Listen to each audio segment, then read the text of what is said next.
மாசிதோனியா நாட்டு மன்னர் பிலிப் பற்றி உங்களுக்கு தெரியுமா? கண்டிப்பாக தெரியாது என்பதே பதிலாக இருக்கும். கிரேக்க நாட்டு மாமன்னர் அலெக்சாண்டரை தெரியுமா என்று கேட்டால், ஓ, அலெக்சாண்டரை தெரியாமல் இருக்குமா? கண்டிப்பாக தெரியும் என்று பதில் வரும். அலெக்சாண்டரின் தந்தைதான் பிலிப். மன்னர் பிலிப்பின் அடையாளம் மாமன்னர் அலெக்சாண்டர். மகனை அறிந்திருக்கின்ற அளவுக்கு தந்தையை யாரும் அறிந்திருக்கவில்லை. தந்தைக்கு அடையாளமாக மகன் இருக்கிறார். பொதுவாகவே இவருடைய மகன் இவர் என்று தந்தையை கொண்டே மகன் அறியப்படுவார். மகனை கொண்டு தந்தை அறியப்படுவது விதிவிலக்கான ஒன்றுதான். அப்படித்தான் அலெக்சாண்டரை கொண்டு பிலிப் அறியப்படுகிறார். இன்று நாம் புனித யோசேப்பின் பெருவிழாவை கொண்டாடுகிறோம். யோசேப்பின் அடையாளம் என்ன தெரியுமா? தூய கன்னிமரியாவின் கணவர் புனித யோசேப்பு. அவ்விழாவையே இன்று கொண்டாடுகிறோம். யோசேப்புக்கு அடையாளமாக மரியா திகழ்கிறார்.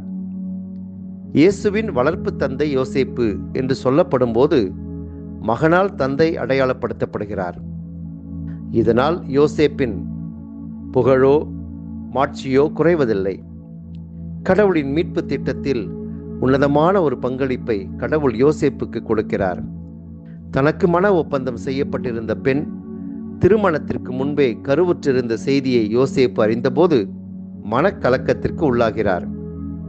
அவரை மறைவாக விலக்கிவிட திட்டமிடுகிறார். ஆனால் கனவில் கடவுளின் திருவுளம் வெளிப்படுத்தப்படுகிறது. யோசேப்பே, உன் மனைவி மரியாவை ஏற்றுக்கொள்ள அஞ்ச வேண்டாம் என்று கடவுளின் திருவுளம் வானதூதர் வழியாக அறிவிக்கப்பட்ட போது யோசேப்பு அதனை ஏற்றுக்கொள்கிறார்.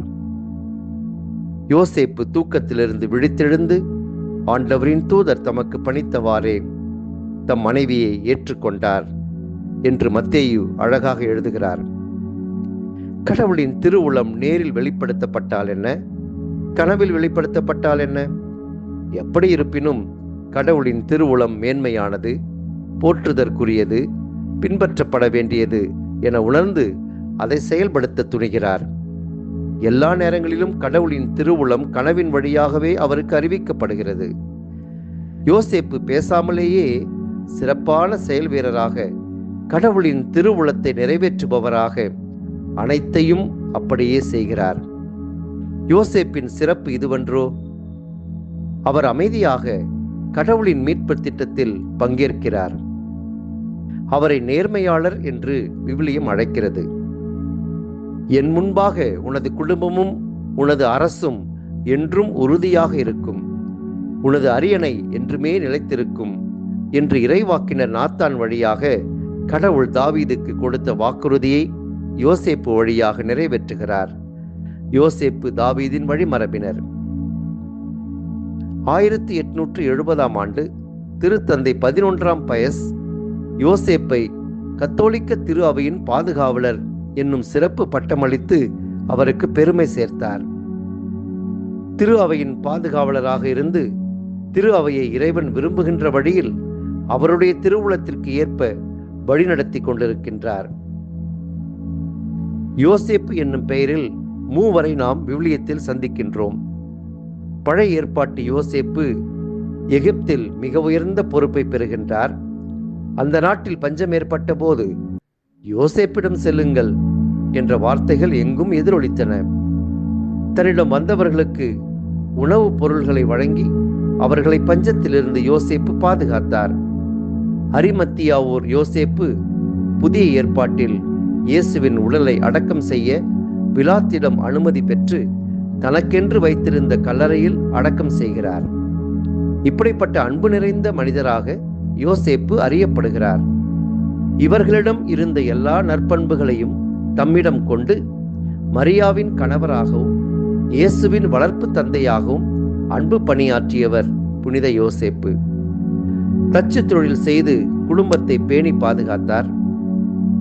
தந்தை மகற்காற்றும் நன்றி அவையத்து முந்தி இருப்பச் செயல் என்று 67வது குறளில் திருவள்ளுவர் கூறுகிறார். இயேசு 30 ஆண்டுகள் யோசேப்பின் பள்ளியில் கடவுளின் திருவுளத்தை நிறைவேற்ற கற்றுக்கொண்டார். இயேசு அறிவிலும் ஞானத்திலும் நற்பண்புகளிலும் சிறந்து விளங்க யோசேப்பு உதவினார். யோசேப்பு துறவியர் அனைவருக்கும் துறவற இல்லங்களுக்கும் பாதுகாவலராக திகழ்கிறார். படிப்பிற்கு பாதுகாவலர் அவரே, உழைப்பாளர்களுக்கு பாதுகாவலர் அவரே, நன் மரணத்திற்கு பாதுகாவலரும் அவரே. புனித யோசேப்பின் வல்லமையுள்ள பாதுகாப்பை நாடுவோம். அவர் எப்போதும் நம்மை கைவிட மாட்டார். அருள் நிறைந்த புனித யோசேப்பே வாழ்க. ஆண்டவர் உம்முடனே, ஆண்களுக்குள் பேறு பெற்றவர் நீரே.